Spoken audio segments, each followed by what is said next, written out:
Hello and welcome to everybody on Cloud Fitness. I hope you are liking this play series and do remember to subscribe to my channel.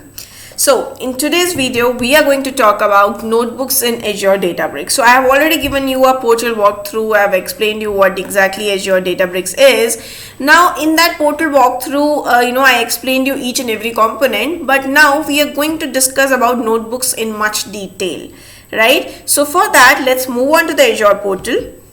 Now let me go back to this portal, and if you remember, this is the workspace that this is the Databricks workspace that we created as part of our demo in the previous video, right? So essentially I don't need two, right? So I'll just delete one of it. Now in fact, why I did not delete it is just because to show you how to delete a workspace in case you have to. Now if you click on this workspace, you will see that there is an option like it gives you an overview of your workspace. It gives you details of your workspace, pricing tier, the URL and everything, and there is an option to delete as well. So if you click on this delete, it will ask you, are you sure you want to delete? Now in that case, you just click on OK and it will start deleting this workspace. And do remember that whenever you have created any resources in Azure, if you're not using them, just delete it, because otherwise you'll get a lot of you'll get a long bill of all the resources. Because any resource that you're not using, just delete it, and do remember to check on the pricing always before moving on to any particular resource that you might be using. So now I'll go back to my workspace. So this is the workspace that I created. The previous one is in progress. The deletion is in progress. It will get deleted. If you see over here, it will get deleted. Now if I click on the launch workspace over here in the portal, if I click on the launch workspace, you will see that I will be logged into the Azure Databricks portal, which I showed you even some time back. So if you see on the left hand side, if you scroll, you are in the data science and engineering workspace. I have discussed about each of this in my previous video, but right now we will be focusing on data science and engineering workspace. If you click on this workspace part, so I explained you that this is the place where you actually have to code, where you actually have to play with the data, right? So if you click on this workspace over here, you will see that it says shared and users. I explained about this in my previous video. Now if I click on the users, my user is bhavnabailey15@gmail.com. Now if I click on this, right, so if I click on this, so if you see, these are the notebooks that I have created quite some time back, right? So these are all the notebooks. These are different pieces of my work, right? Similarly, now if I click here in this drop down, you will see that we have different options. We have option of create, import, export, permissions, copy, link, address. So these are the things. Now what is each of them? So click on create, right? Now what does do? Create a notebook, right? So if I click on create a notebook over here, I have to give a name. So let me say test YouTube notebook, right? And then I have to select the default language, Scala, Python, SQL or R. So whatever language that you want to choose, you can choose the language. I will talk about more how you can switch between the languages and all. So let's click on Python, right? And if you have a cluster, I'll talk about cluster also. Just click on create, just select a cluster and click on create. So the moment you click on create, you will see automatically it will come like this. This is called a notebook. Now this is where you are actually going to work. Now even before that, I'll again go back to this drop down. So here you have an option of creating a notebook. Similarly, you have an option of import, right? So in this import, you will see that you have an option to import the notebook. So if you have an already created notebook, right? If you have let me do one thing. Let me just this is my already created notebook. So let me just click on one and let me just click on export, right? If I export it and let me click on the source file, then the moment I do it, you will see that it gets downloaded, right? I have this as a downloaded version. Now if I go back again here, click on import, right? And if I click on browse, right, now this is the place where I can go to my downloads over here, and then I can click, this is the if you see, this is the notebook which I downloaded. I can click on it, I can open it, right? And I can just simply import it, right? So the moment I import it, you will see it got imported, right? Now if you see over here, if I again click back on the drop down here, so there what I explained you just now, I'll just do a recap. Create a notebook. You can create a notebook from here. You can import a notebook. For import, I just showed you how you can import a already downloaded notebook again, right? Now if for example you are working on some project, your friend gave you a downloaded version of the notebook and you want to import it, you can import it from this, right? And then there is second option of and also remember that it is saying accepted formats. So in all these formats you can just download it, right? So for us it was a py version, it was a Python version, right? If it is a Scala notebook, it will be Scala it will be a Scala .scala version. If it is a SQL notebook, it will be .sql and things like that. For .dbc, basically if you go to this notebook and if you click on export, there is a dbc archive, right? There is a IPython notebook and there is an HTML as well, right? Source file basically means that if your notebook is in Python version, it will download it in Python version. If it is in Scala, it will download .scala. If it is in SQL, it will download .sql. DBC archive will give you extension of .dbc. HTML will give you .html, and then you have IPython notebook. And similarly, if you want to import, right, you will see here that it has .dbc format, Scala, py, SQL, .r, and then this is the last version, right? So like this you can actually import. Now similarly you have an option of URL as well, right? Now for this URL, for example, let me just Google sample Databricks notebook. Let me just Google it, and if I just open it, I'll just show you how to use that URL option as well. So if you're googling and you have some notebook, quick start notebook, for I'm just like this, I'm just trying to open a notebook and I'm just trying to tell you how you can use that. So if you see, this is a random notebook, it doesn't have any meaning for me right now. I'm just clicking on this import notebook option, right? So if you see, the moment you click on this import notebook option, you have this URL, right? So if you copy this URL and you go back to your workspace, and again I'll show you, if you go to this drop down and you click on import, so first import we have already seen. So for the URL, if you click on this URL and you just paste this URL over here, you can click on import and you will see okay, it has failed to import, but I don't know what is the reason. Maybe it's not allowed or something like that, but usually it gets imported. Let me again just try it if there is any problem with the URL or something. Okay, so usually if you do it like this, you can actually import the notebook, but I hope don't bother about this error. Usually you will not get this error. And in case you have this option, you just need to remember that you have this option and you can even do that. I'm just checking why, is there any problem with the copy or something. I don't think there's a problem with the copy, but anyways, so maybe the import is not allowed or something like that. So I just don't want to debug into this error. It's not that important right now, but you should remember that there is an option to import it both via URL as well as through the downloaded version in your system. And then you have an export version as well, right? Export means you already have a notebook, right? And you just want to download it. You can download it as .dbc file, in the source file, whichever language it is in, it will just download it, and then you have an HTML. Now also similarly you have an option of permissions over here, right? And similarly, even if you let me go inside, so these are the notebooks, right? So if I click on here also I have a option of permissions.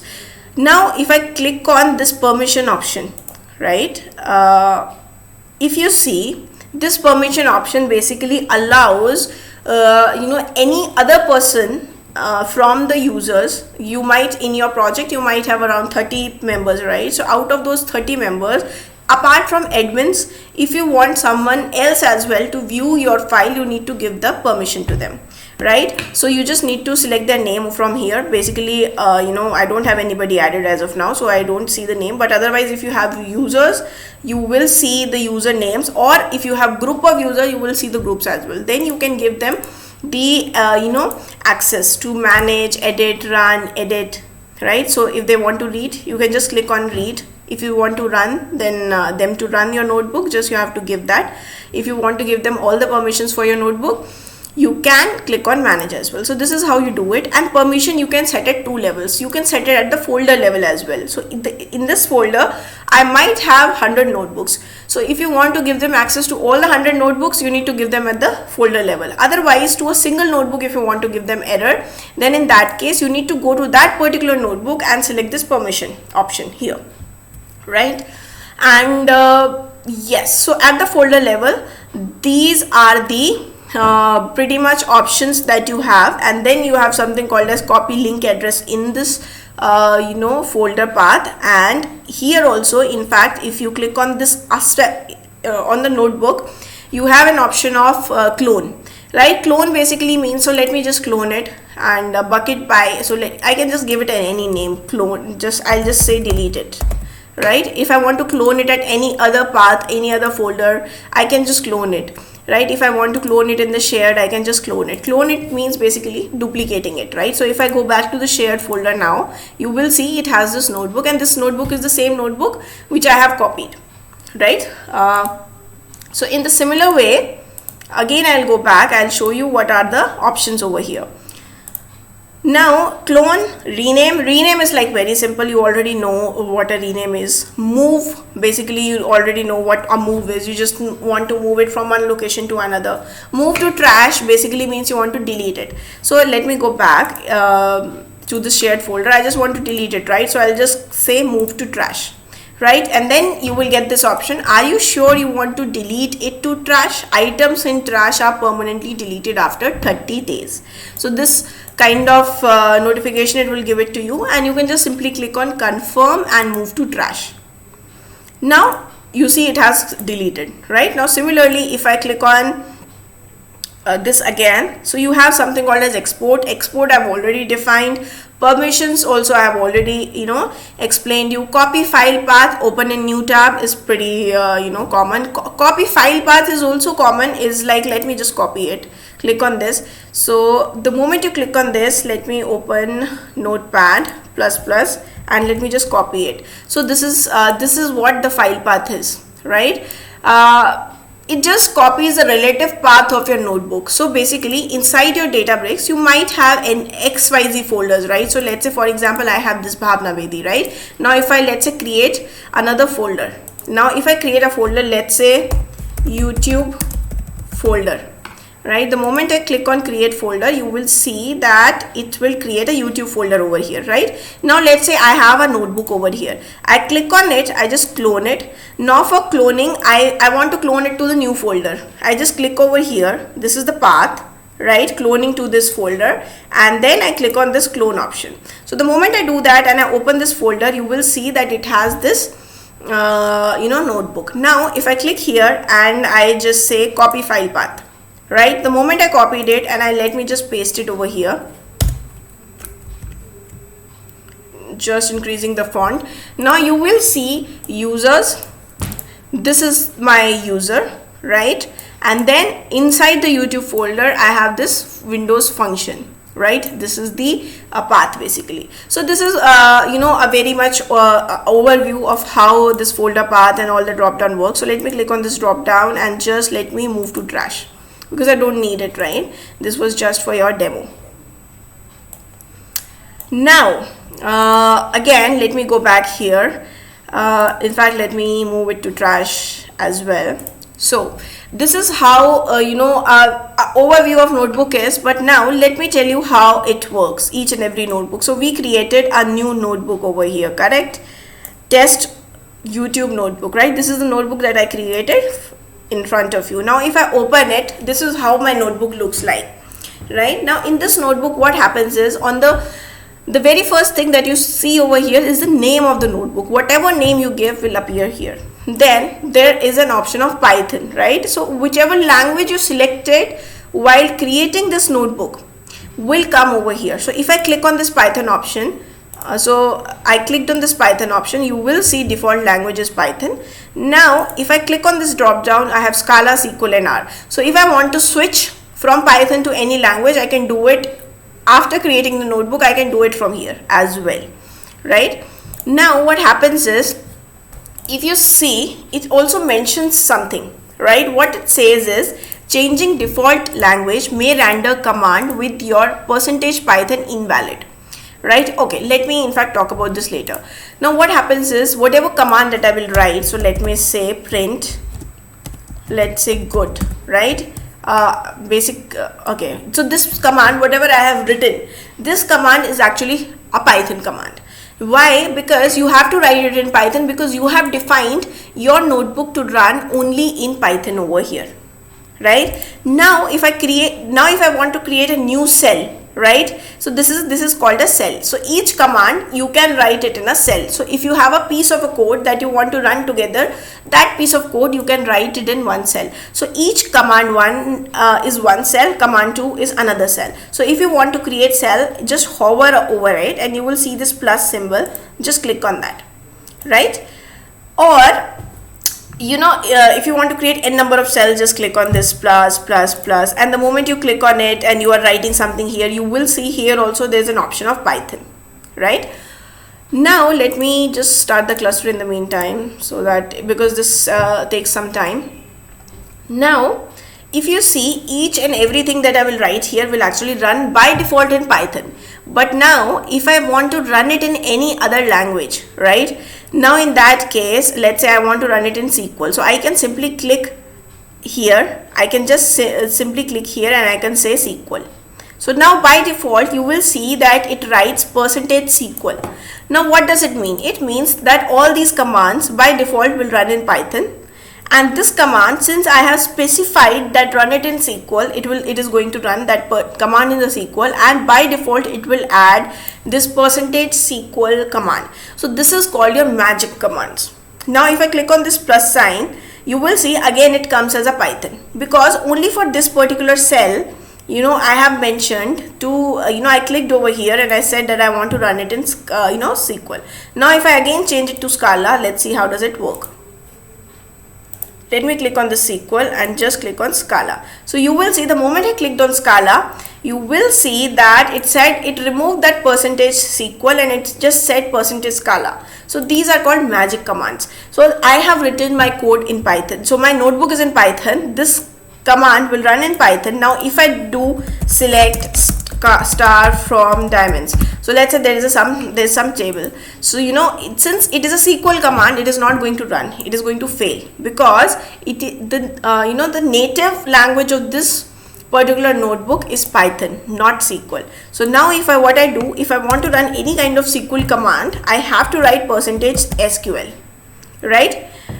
Similarly, if I want to write any kind of Scala command, right, in that case I have to write %Scala, right? So in Scala it is println, right? So if I say println, let's say good, now this will run in the Scala language. And similarly, you see I am inside this command 3 and automatically it's changed to Scala. So these are called magic commands. So what are magic commands? Magic commands are %SQL, magic commands are %Scala, magic commands is %Python, right? Magic command is %R. So within a notebook, right, you have selected a language to run. Now you want to change the language for a particular command only. In that case, you just write a magic command %SQL, %Scala if you want to run it in Scala, %R if you want to run it in R. So these three commands are actually called your magic commands. What are they called? They are called as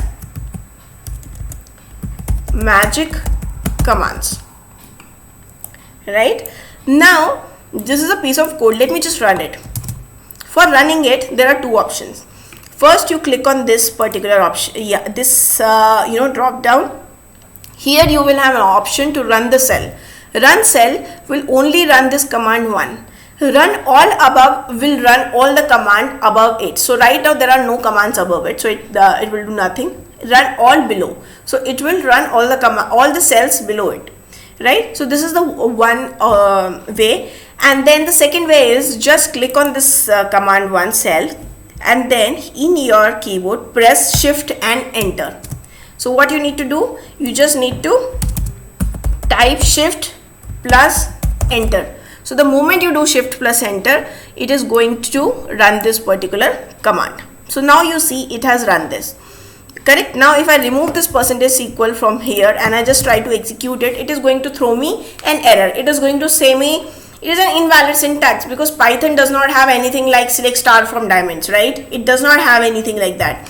But now if I do it %SQL and then I run it, I have run shift plus enter to run this command. Now you will see there is a table already here, so I'll talk about all those tables later, but yeah, there's a table already here. So it is taking the data from that table and you can see the output. Why? Because it has run a SQL command over it. Now if you want to run any Scala command, right? So let me just remove this Scala from here and let me just run it. Now this println is not present in Python, right? So that is why it is saying println is not defined. But the moment I write it in %Scala and then run it, you will see that it starts running, right? It will print the output. So these are called magic commands. So within a notebook you can change the language, but do remember that is not a very good practice. Try to keep your whole notebook in one language itself for easier understanding as well, and it is not a good practice, right, to keep each cell in a different language, right? So try to keep it in one or maximum 2 languages. That is the best option. Now this is how you write your code. So if you want to write one piece of code here, you write here. If you want to run next lines of code in another command, you can write it over here. If you want next set of commands, you can write it here.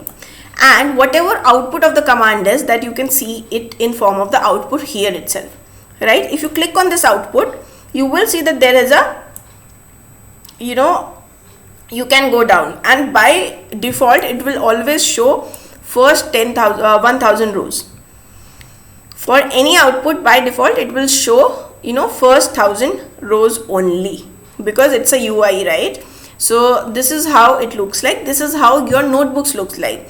If you want to give if you see this option of file at the top, let me click here, new notebook. If you want to create a new notebook, by default it is just a shortcut, nothing else. Clone, if you want to clone this notebook, it is same option what you saw earlier, but it's just for the ease of use they have kept it over here as well. Rename, move to trash, upload data, export, all these things, change default language, all these things are the same things which you can do it from multiple places. Change default language, you can do it even from the top, right? So this is just for ease of use. And then edit option is here, right? Edit option, in fact you don't need to kind of use much. It is not something that you will be using often, so I just skip it. And then view, right? And this is also something that mostly you will not use. There is no use of changing the views. So there is something called as dark theme. People usually like, if you like using dark theme, this is how it will look like. Otherwise this is the normal light theme, the one which you are using. And then run all. There is an option to run all. So right now if you see, I click on shift enter, I'm running only this node, this cell, right? If you want to run all the cell all together, then in that case you just click on run all option. This option will run all the cells, right? If I click on this run all, it will run all the steps one by one. If it is any error, it will just stop. There is an error because this command shift plus enter doesn't mean anything. It starts giving you name error over here, right? Now clear. Now this clear, if I click on clear cell outputs, it is going to, whatever outputs are here, it will clear. So now your notebook looks little clean, like no outputs are here. That is called clear. Clear states and cell outputs, clear state and run all. So these are different options which might come handy if you want to clear the whole state of the notebook and you want to just start it all over again. So these are the options over here. Now if you want to schedule it, you have an option to schedule it as well, but I'm not going to talk about it. We are going to make a separate video out of it. It's a big topic. It has a lot of different concepts. Also comments, if you want to add some comments, right? So in that case you can start commenting, but in fact even this commenting, right, you can do it on your own. Like for example, just comment it out for anything, like just simply, you know how to put comments, right? This is okay, just give me a minute. Yeah, so basically if you see, I just forgot this is Python. So in Python you put commenting, you do commenting by using hash, right?